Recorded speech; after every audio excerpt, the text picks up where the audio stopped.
Hello, everybody. Welcome back to my channel. For those of you who don't know, my name is Yanika.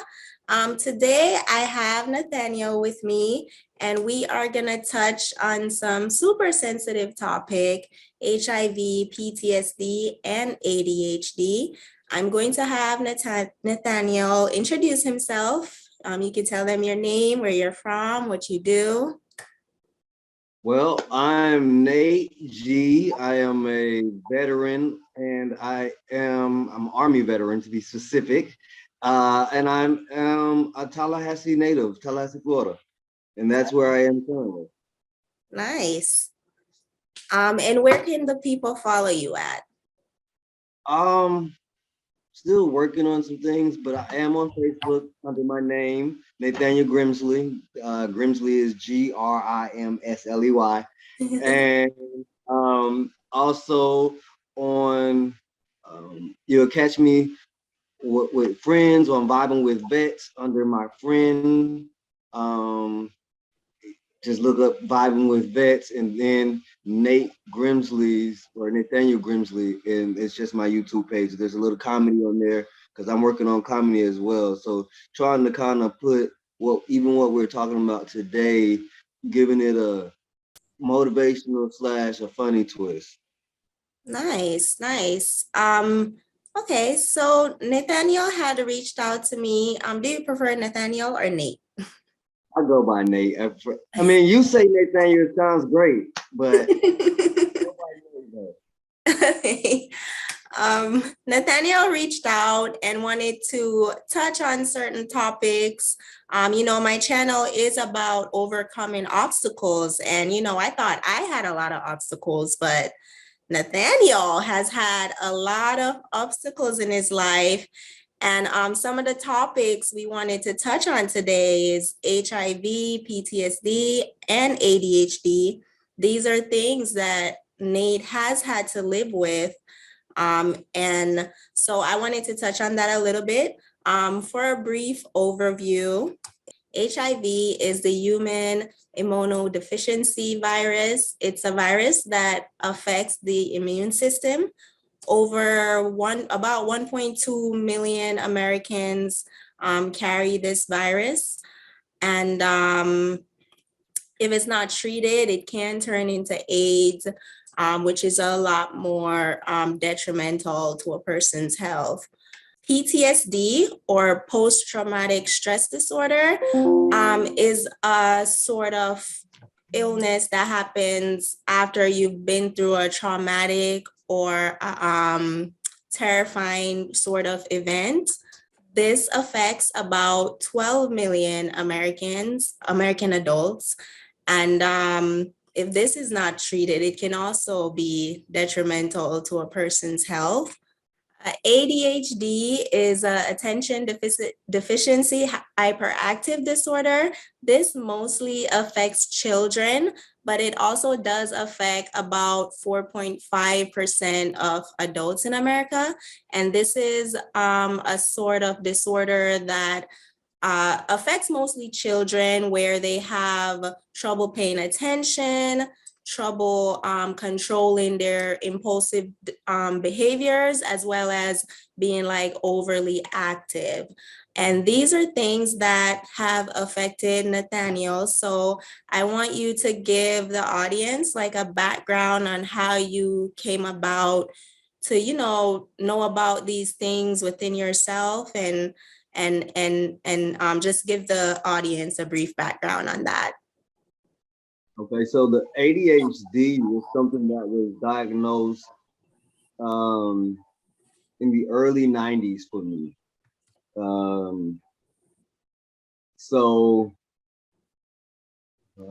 Probably like close to 95, 96, 97 time frame. They're pretty, in my opinion, they were pretty much diagnosing everybody with ADD or ADHD at that particular time. And so just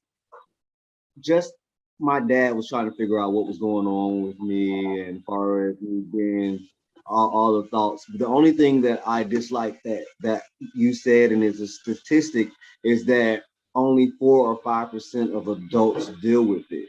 And the truth is, um, that's not true. It's many more. I don't have the numbers and all of that, but if you have a friend who has 10 projects going with none of those projects completed, and they probably have ADHD.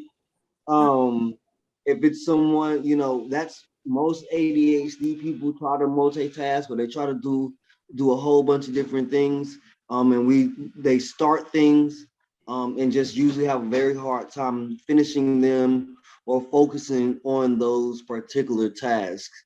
And so as an adult, um, it's easier, I think, if you pay attention to your lifestyle to understand what it is that you're doing. And for me particularly, um, my dad tried an experiment. So they did put me on some medication.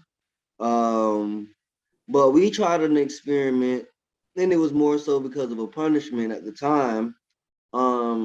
And so what he did was no sugar, no artificial sugars, no candies, no Kool-Aid, none of that. I could drink any fruit juices, Welch's, and anything like that. He would let me drink diet sodas, and he would let me have sugar-free cookies and stuff. But honestly, there was a point where I didn't even care for the. It didn't taste great to me, so I just didn't eat.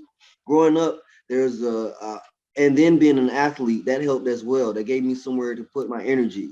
But for the most part, being able to put my energy somewhere and taking away the sugars and the sweets and the unnatural things, which we found out basically ADHD is a chemical imbalance, Yeah. that keeps you from being able to focus on. But once I started off on Ritalin, and I started kind of like it does with most people, it makes them numb.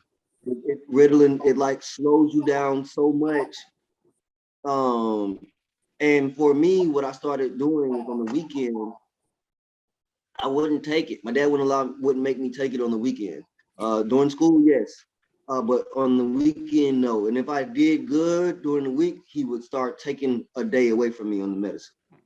Um, and so what it did was it started making me understand what I was supposed to do, if that makes sense. The medicine for me, of course, not everybody, but for me, um, the days that I got to be off the medicine, it helped me understand what was happening on the medicine. And so I could kind of start correcting those things. And from then on, it's just keeping people in my life to hold me accountable and understanding, like, hey, can you sit beside me while I do this, while I clean up? Because I'll probably not clean up, like, but if someone's there, you know, with me. It could be you on a video call. It could be just there.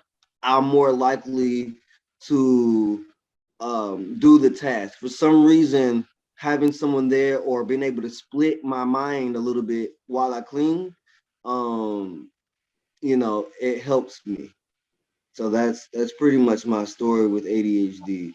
Nice. Okay. I guess when you were talking on the 4 to 5%, you were more so saying a lot of adults don't actually get tested for whether or not they have ADHD. Right. I think they just I think a lot of adults just pass it off as whatever it may be when okay, and we'll say maybe they don't have ADHD, which means they're hyper. They might just have an attention deficit disorder.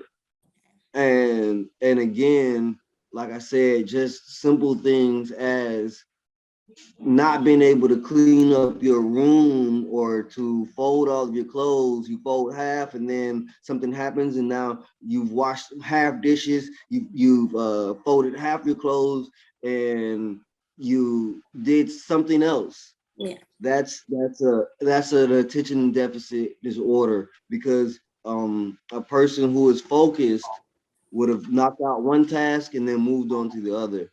and that's not how we work. Okay, that makes a lot of sense. And what's your story as far as how you came about knowing you have HIV? Luckily, I am a military veteran. So with that being said, I go to the doctor as often as I can. If I get a little tickle in my throat, I'm going to the doctor. So, and most of us men, especially, we don't do that. But with my healthcare being free and with the way my dad raised us, I go straight to the doctor. So it just so happened that I went for my full checkup and found out that there was something wrong with my blood. And originally I thought it was nothing because it was a false positive. And then when they redid it, and this I found this out about. So I've been living with this since about summer of 2017. Um, so about 5 years. I was about 26 or 27. I hadn't been out of the military for too long, maybe 2 or 3 years, and I was finally just getting back in the rhythm of things. And at a, I'm in a college town. There's literally about there's two big campuses. There's a community college, and then That like two Tallahassee, more. correct? Yeah, we have about 5 colleges here. Okay. Okay, so it's a huge, like our population is huge with people who are not from here. Okay, so sometimes our numbers when it comes to STDs and things are distorted. And so what that means, well, I'm just gave that little piece of information because what happened to me is I started working on campus. I became a manager on one of the campuses, and with that there was some, I say, a little bit of notoriety. Everyone comes in this place and they come, and I worked there for a year, so they knew who Nate was. And so because of who I am and the kindness I have, I started getting invited to parties and things of that nature. And well, I just started hanging out a little, and I never like we had done something before that I think I had seen her before we did something, and then the next time we didn't use any rubbers or anything. And so for me, people ask me like, do you know who she is? No, I don't, and I couldn't tell her if I wanted to. And so the saddest part was that um at that time I knew her name, but like a lot of us, we don't really ask for first and last names. Oh, this is my friend Nate. He's cool. You don't know my last name. You don't know where I'm from. You don't know anything about me. But we've been hanging, and I'm Nate, and I'm cool. And that was pretty much how that went. And, most of us, I believe, are afraid or embarrassed to ask for paperwork. It just seems weird. We're only gonna do a little one night stand, da, da, da. We're having fun. It's a party. We're gonna do our thing, and we're never gonna see each other again. It is what it is. But that comes with a price, and that could be.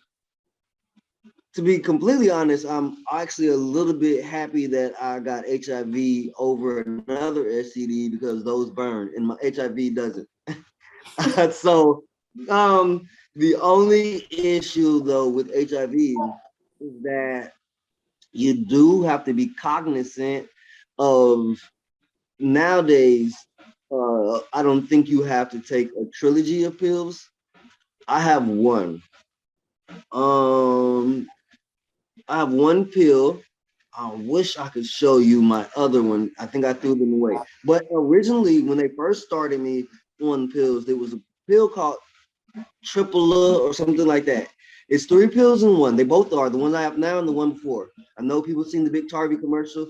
It's true. You take the medicine, you can live a completely normal life. But with the triple, what happens was the pill is like an 800 milligram. It's actually about 1200 milligrams. So this is like a pill that is probably, I don't know if you've seen the biggest ibuprofens.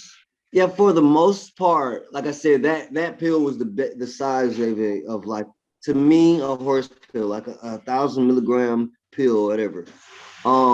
So I had to take that every day, and I have a new one which is much smaller, and I have to take that every day. So until I take my pill, I feel normal. Okay. Once I wake up and take that pill, I realize, like, man, life is completely different. Um, because like I literally have to make sure I stay on it. There's times where it's been a little hard, or if I go out of town, I might forget them, or if I do this. The only good thing is that because I've been taking them for so long, if I miss 3 or 4 days or even a week, and even beforehand, my white blood cells are pretty good. Like all of my cell counts were already pretty good even before I started what they call retroviral therapy or whatever. And So what's before, that? What's that exactly?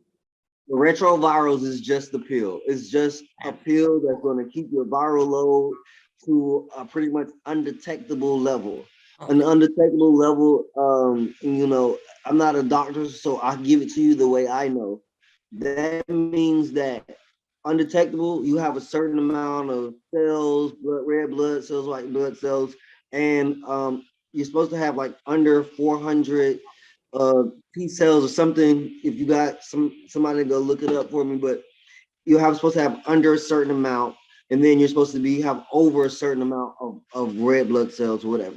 And I'm good. Like I have pretty much, I call it my super pill now. Like I haven't been sick. The only thing that happens that, and everybody is different, is that for me, and this is the first year it hasn't happened, but in the last couple of years, if I get too stressed out, or work too hard, I'll get a headache and a migraine really bad, and it'll shut me down for a week.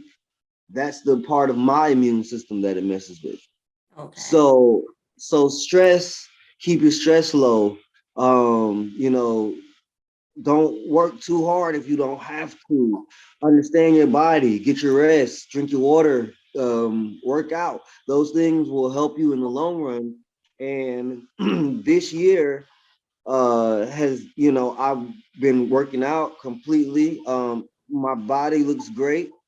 Um, I feel great. Like I said, I drink a lot of water. I watch what I eat because of the ADHD. I don't drink a lot of sodas, anyways. And I don't do a lot of those things. So with my health, and I'm not telling anyone to do this, and a doctor won't say this per se, but marijuana, CBD, those are also methods that actually have been proven to help us.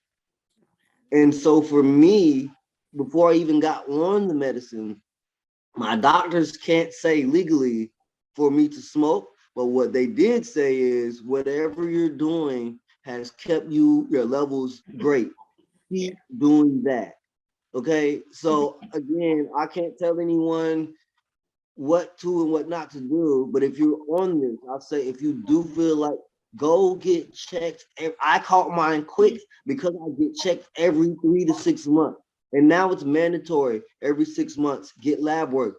Get your lab work done every 3 months. Or at least I say 3 times a year. Not 3 months, but 3 times a year, either twice a year or 3 times a year. Just to understand where you are in life. It could save your life, knowing what's in your blood, just in general. And so that for me is something that helped me extremely, is to be able to go there and, like I said, getting on that medicine as quickly as possible, and trying um to let people know around you, especially your closest of ones in the beginning, because it's a total change to take. If you don't take medicine, this is a total change. You have to take this every day. This is a life or death situation. You have to take this every single day. And if you don't, might not be in a bad situation. But again, that's where getting checked every few months will help you know where you are and where you stand. For sure. And you also suffer from PTSD. So how did you come about that? I got checked after the military or at around the time. Um, PTSD affects everyone pretty much because I don't know anyone who hasn't been through a traumatic situation. Again, everyone has to find a way to cope with the way they have PTSD or their traumatic situation. And for me, being overseas in a war, or around it, we did have a few bombs that hit close to my base. Well, not close. They hit my base. They actually hit close to the place where I was working. Just happened to hit too early that morning, and it didn't detonate that particular one. And then we did have one that detonated, but again, I wasn't. It was on our base was getting hit. It just was lucky enough to not be right there when it happened. But what you do here, and what most people, veterans, try to explain to people is the fireworks and things that bothers us very, very badly. Um, because imagine the sound being associated with death. Oh my. Okay, so a lot of people don't really, I don't think they understand. People find it funny or see when soldiers react, but what you don't understand is that when that sound came, we were either running to get one of our battles out of a situation, or we're going to get under a barricade or a bunker, or we're doing something of that nature. Some fireworks also sound like they sound like small gunfire. And when you're when you live in the hood, Yeah.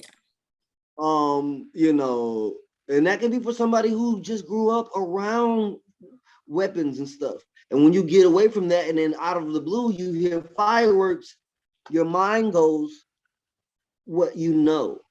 And what I know is gunshots, killing, death, whatever. Or that one time that, we were at dinner and gunshots went off and a bullet went through the window and I had to get on the ground and protect my baby brother. So PTSD not only comes from the military, but from it could be from living in the hood. It could be from being with uh, the wrong partner, which also affected me. I was with the wrong partner when I was in the military, and so all of these things can play a part into the post traumatic. But for me, again, I'm not advocating for anyone to do it, but marijuana does help me in in certain situations with all the things that I have going on chemically. It really just slows me down and helps me understand, sometimes the difference between reality and just the thought process. And I will leave you with this one story that how when I knew it was time for me to get help. Martin Luther King holiday weekend. Um, and we were in Tampa. So for me, I'm a Florida boy, but I don't stay in Tampa. And I don't so it was unfamiliar territory. It was a neighborhood I wasn't really for sure about. And it was probably about 7:30 at night or somewhere up in that time frame. So not quite dark, but almost. And all of a sudden I just hear pop, pop, pop, pop, pop, pop, pop, pop, pop, pop. Yeah. No warning, nothing. And so for me, it it it had to be maybe a year after the military, if that, maybe 2 years, we'll say at the most. I don't even think it was that long. I ended up, my dad at the time drove a Hyundai Accent. I think it was an accent or whatever it is, but it's a Hyundai. And if you know, Hyundais are really small and they're really low to the ground. Uh, I was under it. Okay. Oh, wow. So I was under it. My brother then was like, where am I? I had to calm down, call them, come get me. I'm under the car. They had went inside. It was normal for them. They didn't think anything of it. It's, whatever it is, it's happening and they're going to get inside. I was getting things out of the trunk and then it happened and I ended up under the car. I just got under there. That was a bunker to me. That was the safest spot. And so they had to come out and get me and talk me down. And so now doing things like this with you, my comedy, um, just talking to people in general. I'm in therapy. And at this point, I'm not in therapy because I have a problem. I'm Yeah. in therapy to keep me from having problems. Yeah. So I've been in therapy for almost a year, or a little over that. I had some things going on last year, and I figured I was angry. Um, and they touched into with me finding out that I had autism. I know that's not our subject, but and so I decided to go into therapy. Um, when I figured out my anger, it was partly because of PTSD and other things, but I decided to go and I do that every 2 to 3 weeks, and sometimes we'll go as long as a month, and we'll meet a month. But regardless, me knowing that I have someone that I can just flow out everything that happened within the last 30 days and make sure I'm not tripping, make sure, it helps me also with my ADD. Hey, you remember the last time we talked? You said you're going to do this and this. Did you do that? Yeah. And things of that nature. So it keeps me on point. Just being able to have someone and look forward to this particular date of us meeting, and someone I don't think is judging me. So some men that I've talked to, military guys, they do not believe in therapy. So that's why my friend created the Vibing with the Vets. So finding something or someone, whether it's a sipping paint, whether it's something with someone that you can vibe with, you can talk out your things, you can kind of get rid of those whatever it is and heal and be open, is what helps me to be able to deal with all of those things that I have going on in my life. And um, without having like my dad as a support system and like I said, a therapist, and I have other friends, but those two people right there, especially, and there's one other guy. But so those three people, and then having another person that kind of just challenge me, hey, right, put some sticky notes on your board or do this. Having people to challenge you in areas that you struggle in, for someone with ADHD, especially, and autism, and just, hey, have you taken your meds? Because you can get in a hustle and bustle, Yeah. and because I don't have any symptoms, you forget that you're not completely normal. I mean, you're not that you're abnormal, but there's something that everyone's not doing, which is taking this particular pill every day. And so having those people around me to say, hey, have you been taking your meds? I noticed you've been super busy and I know how you get, are you good? And you're like, oh crap, you're right, I haven't taken it in 3 days. Let me go get on it. And so those are the only ways, and continuing to research and continuing to just learn and grow is the only ways that I think that I've been able to kind of move forward with life without it completely hindering me and making so people wouldn't even know that I'm dealing with these things. Yeah. Okay. So I wanted to piggyback on the HIV a little bit, because I know I worked for a nonprofit once before that dealt with a lot of people who had HIV, and they helped them, like, with getting tested and stuff like that, and just getting help overall. But I guess for you, I've not met a lot of people personally that announces their status and stuff like that. So I wanted to know for you, what is it like living with this? Like, as far as like in dealing with people, in dating, in work life, and things like that? Like, what's that like? It's hard. I won't even lie. And it's hard in a few different ways. It's most people are not judgmental. So far as friendships go, no one really minds being your friend. Um, but I will tell you the thing that makes it the hardest is having people around you who are uneducated, which is why I've started trying to come out with all these things, because you hear people say stuff about people that have HIV as if we have AIDS. I don't have AIDS. That's not the same thing. Yeah. I have And people. just a quick thing, could you tell people what the differences are? Because I just want to make sure my audience gets educated in this. Okay, so and I won't even sit here and make it sound like I'm the most educated. So Yeah. please do your own research. But HIV is more of an immune disorder. So some people, even at work, I'll tell them I have an immune disorder, or I have a blood or something. They probably guess, but I have an immune disorder.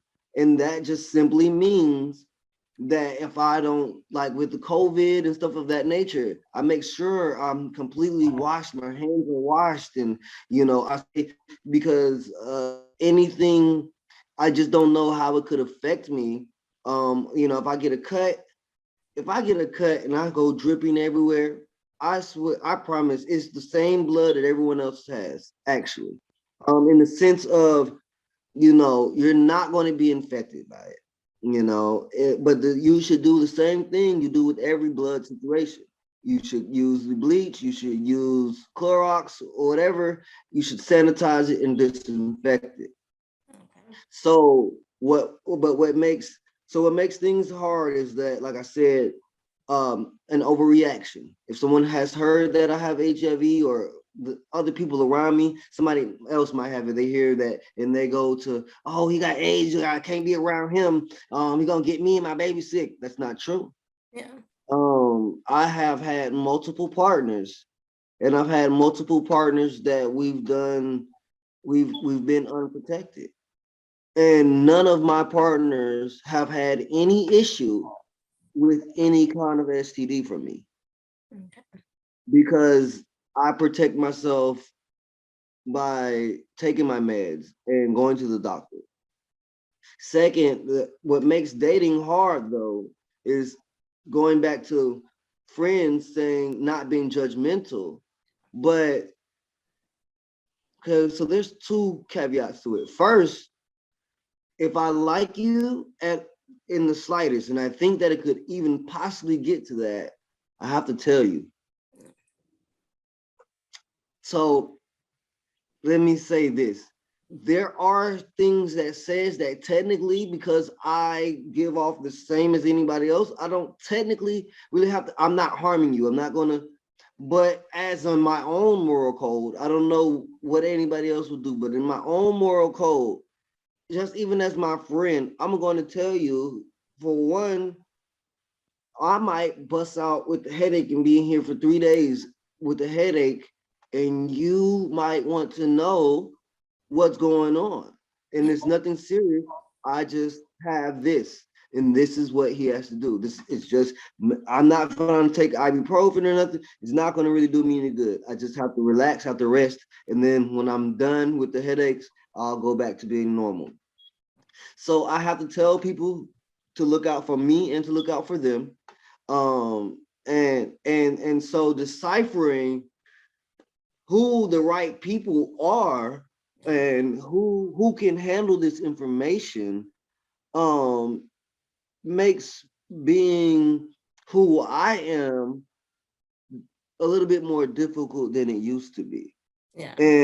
And so I ask my friends this sometimes. So for one, I feel like I have to settle for whoever accepts me for what I have. I can't just go get what I want. And then two, it makes me feel like, so when I introduce myself, there's like a so back and forth. So if I introduce myself to you, I've never met you, but I want to court, I want to date, I want to go out on a date. I feel like I have to say, "Hi, Miss Chambers. I'm Nate Grimsley. I have HIV. How are you?" I feel like that I have to do that, and technically I don't do it just like that, but I can't let you catch feelings for me Yeah. first and then tell you, even if we never do anything. So like, if there was a potential there for me, I have to cut that so you don't catch feelings and then find out that I have something and then it be some kind of bother. So for me, there's a lot that goes into talking to a person. There's a lot that goes into being friends with people. And then when I tell you this, and what I've dealt with is like I'm 32. I'm looking to settle down. So but when I tell you that I have this or whatever, and let's just say you accept it and we date, I feel some type of way now when because I've had this happen to me. Someone goes and spreads my information, and and that's a scary thing for someone that has it and it's not open like that, especially.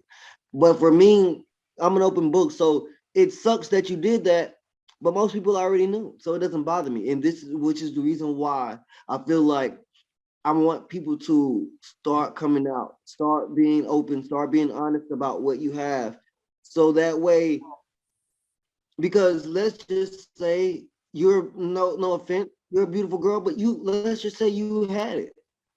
I would never know, and we could be perfect link. We could be, and you're a beautiful person.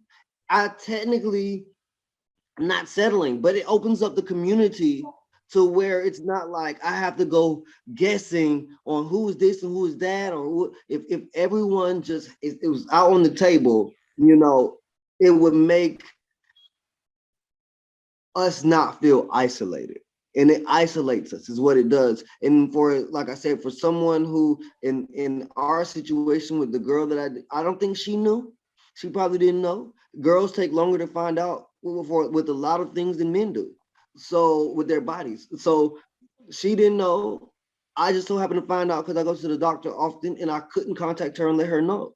So now she's giving it to someone else or whatever. Like it just, like I said, it wasn't, I don't know if it was her fault and it wasn't mine. So now I'm getting isolated. I won't say it wasn't my fault because we could have protected ourselves, but you get what I'm saying? Yeah. So now to be isolated for something that I'm going to have forever is like, I'm not going to talk to you because you're a diabetic. Yeah. But a person with diabetes is more likely to not only pass that to their child and die, unfortunately, before we do. I can still live to 100 as long as I take my medicine. And missing one day, unlike a diabetic, will not kill me, and it won't put a lot of strain on my significant other.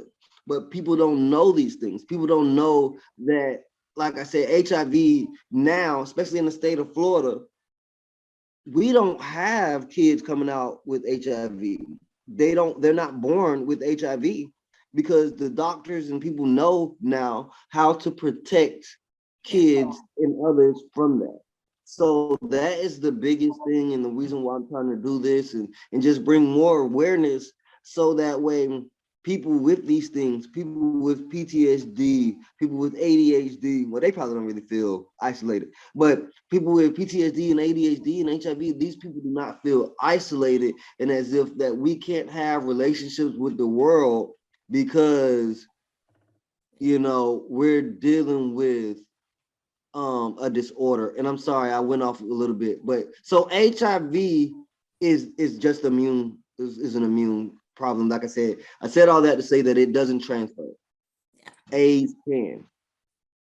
If you have full blown AIDS, it doesn't take much to transfer that. And once it develops into AIDS, so like I said, you go, and it doesn't happen like that. It happens if I go months without taking this medicine, months. What happens is it's a pill that has 3 different kinds of pills in it. So if I go months and then my body gets basically immune to 2 of those, now they have to find something that doesn't have those 2 in it. And there's not a lot of HIV medicine out there. So to not have a lot of medicine and to just have deleted myself from being able to use 2 that come in one of my pills, those 2 ingredients probably come in, let's say there's 50 pills overall, and I don't even think there's that many, but let's just say there's 50 of them, and 26 of those or more have those 2 ingredients. Let's say 40 of them, because at least one of those ingredients are going to be in about 40 of those pills. So now you just limited yourself to 10 pills that the doctor can give you. Okay. And as I went from AAA, because there was a recall on it, it wasn't my fault. They recalled it for the nation. It was starting to mess with people. So you get a recall on something, and I had to go switch medicines. Imagine had I not been able to switch, then it goes until, and that's when it starts becoming AIDS, because now, you don't have an immune disorder, your body's not fighting it at all. Your body's not turning the whites into the reds or reds into whites or whatever. I'm not a scientist, I keep saying that, but it's not, your body is not able to fight it, and doesn't have any retroviral in it. So that's when you become contagious. That's when you become, it becomes a problem once your body has completely, basically given up on you. Yeah. And that's the difference mainly, is that I'm not in the threat of dying. Someone with AIDS, their body, and the reason why you see all those sores and things of that nature is because you don't have anything helping you be normal. You flick your skin, and all those blood cells that are here, that flick, I'm dark so you can't see, but it leaves a bruise, right? But your blood cells and stuff, they immediately go to fixing that. Once you have AIDS, it'll take 3 or 4 days for that to happen. And then if I hit it again, now it's even more deteriorated. So that's how your body's developing. It just can't protect itself anymore. And so that's why, unfortunately, they call it the die slow.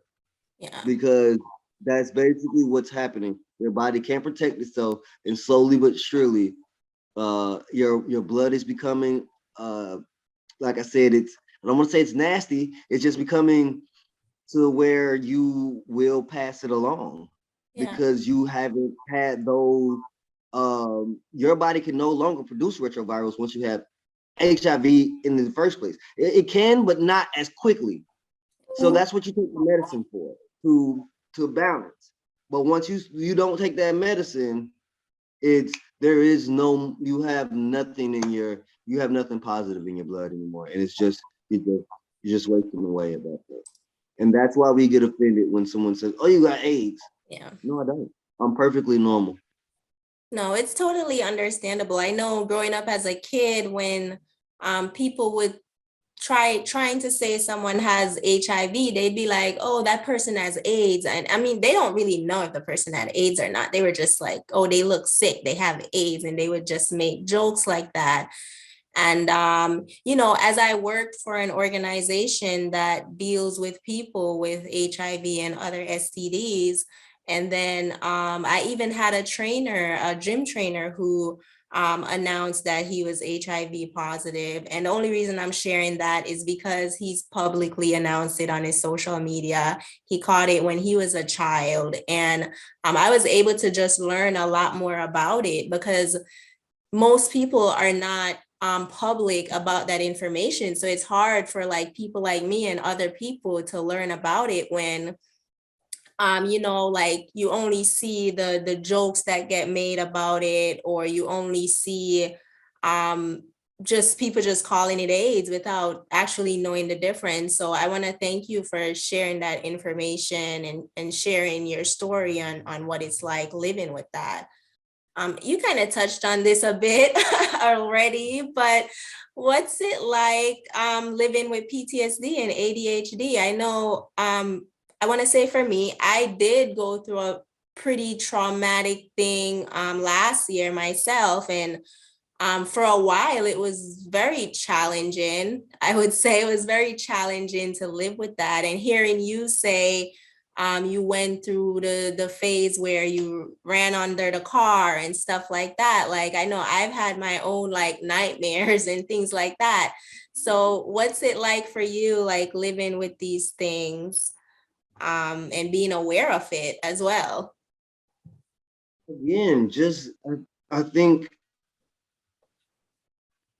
being aware is probably the biggest thing that helps me. Yeah. Being aware of who I am, being aware of what triggers me, letting other people know what triggers me, um, and actively healing from those things, and actively looking for ways to just be better. Um, and again, that goes to do with the ADHD. And people ask me why I'm so calm or why I'm this, and it doesn't seem like you have this or that. But the thing is, I've actually been in anger management since kindergarten, basically. So this isn't just something that just happened. This is a long time of different ways of releasing things, whether it was therapy, whether it was anger management, whether it was, like I said, whether it was football, whether it was any of those things, and even as an adult, um, things of that nature. Like, so for me now, as a 32-year-old man, working out, I work out every day, Monday through Friday. I work out, and that helps. It helps me have somewhere to place that energy, as well as, well, all of it is energy, whether it's getting off bad energy, or it's just I sat in my office all day, so I need to burn energy just in general. And then that helps me be able to go to sleep a little bit better. Helps when so working out and doing those things, because what people don't realize is that people with ADHD or ADD in general usually end up with insomnia. Mm. And so, and I also have that, but it ends up with insomnia because your mind just racing. When you lay down, you're like, oh, this and that, and this, that.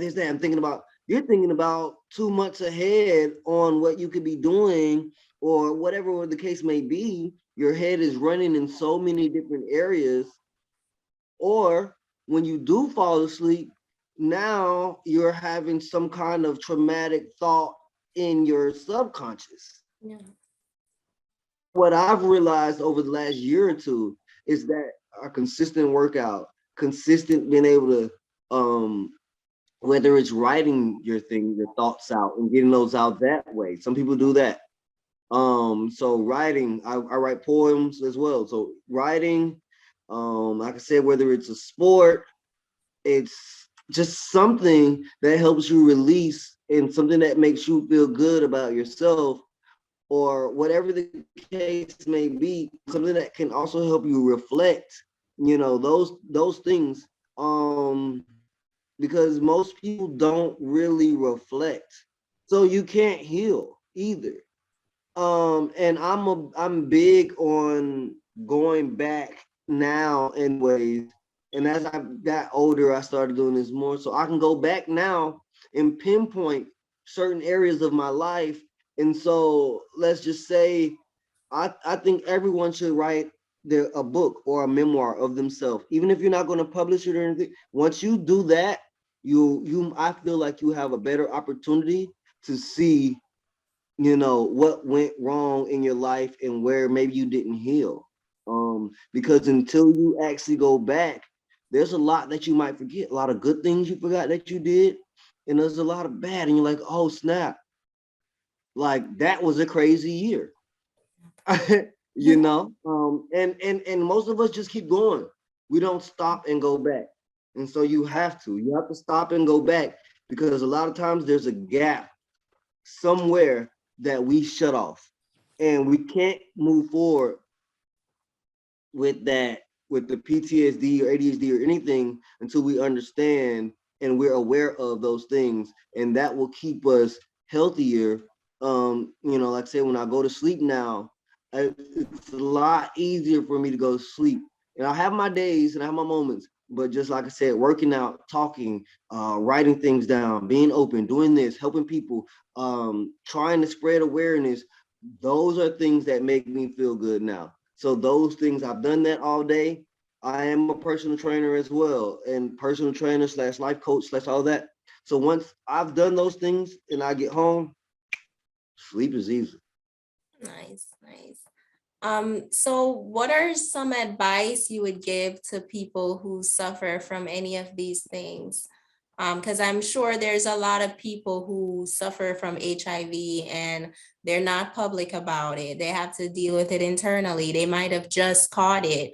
There's definitely tons of people suffering from ADHD or ADD and even PTSD. So what advice would you give to those people on how to deal with it and how to live and move forward? So again, everyone is completely different. Um, Funny enough, I'm not really an extrovert. But I do love to be able to pass on knowledge and to do things of that nature. So for me personally, um, I tell people the things that I'm dealing with. So as you said in the beginning, you don't, it makes you, I won't say feel better in the sense, but it does make you feel better in the sense to say, okay, I'm not dealing with that much, at least at this point, or it could be worse, or it could be. So that helps me, is to be able to enlighten people, and to be open. And my advice to people is to be open about these things, to be open about all of them, be open about PTSD. That way no one comes around you with the firecracker, and triggers you to go into a meltdown.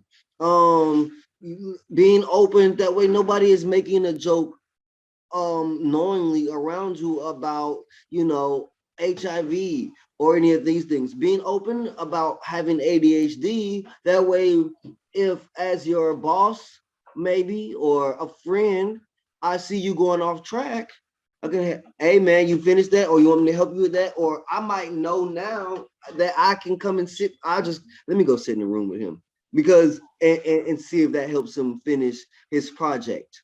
With people with ADHD, the other advice I would give them is that most ADD people can't finish something because they don't see the end of it.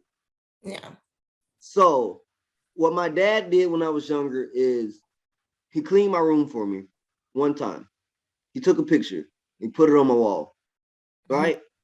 This is what it should look like at the end, right? So, a lot of people who are writing a paper in or especially with ADHD, if you have let's say a template or something, it's so much easier to be like, okay, so my paper should look something like this. Like, let me see your paper. Like if you see an ADHD, I don't have any thoughts. I can't, let me see what you wrote. and then they can go and write a paper in 2 minutes. They didn't see the end of it. That's why. So my suggestion for anybody is to whatever you're doing, if you need a picture of your room, clean your room, get someone to help you clean your room 100%, take a picture, you'll have an end game. Whatever you do, if you have an end game as someone with ADHD, you're more likely to get to that end game. And like I said, I really think being open is the key. And because being open helps you be more aware of who you are, the mistakes that you make, or the things that you do right. And it helps you to be able to kind of continue with your growth. I agree. I definitely agree with being more open and stuff like that, because I know for me, when I went through my sexual trauma and I did share it with people, there was a lot of people that reached out that went through similar things or just got a better understanding of what goes through the mind of a person that goes through something like that, you know? And so I think when people, you know, I understand not everyone will want everyone in their business. So I get it. We're a special kind of people to share stuff publicly like this. You have to be a special kind of person, I think. But I think in people just even sharing it with their friends and family that they trust, I think those things can help them not have to deal with it alone. So I totally agree with being open, and I'm so thankful for you to come on the channel and talk about this, because I learned a lot today just from talking to you, you know. And I've worked with people who have, you know, certain diseases, and I never learned some of these things that you shared today. So it's like you learn something new every day, right? So I want to thank you for that. Of course. You know, do you want to tell the people where to follow you again, and where to find you at? Because I know you said you wanted to do a podcast talking about these things. And so, you know, I want people to be able to know where to go and follow you to through this process. Okay, so Facebook is kind of me.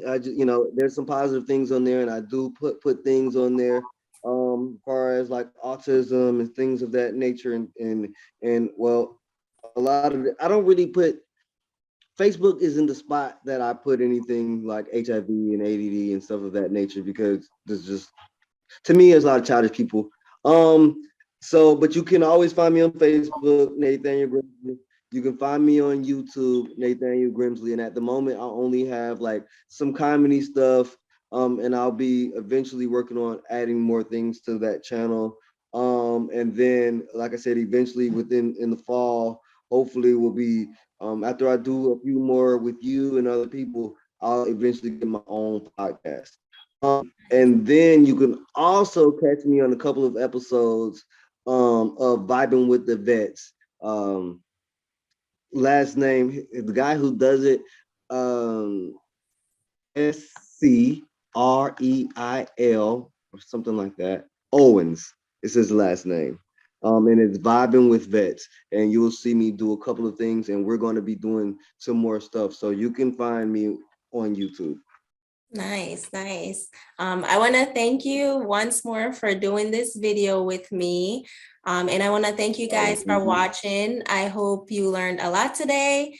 And yeah, reach out if you have any questions or need any help with anything. I am going to drop some information on all that we spoke about today in the description. So thank you guys for watching, and I will see you in my next video.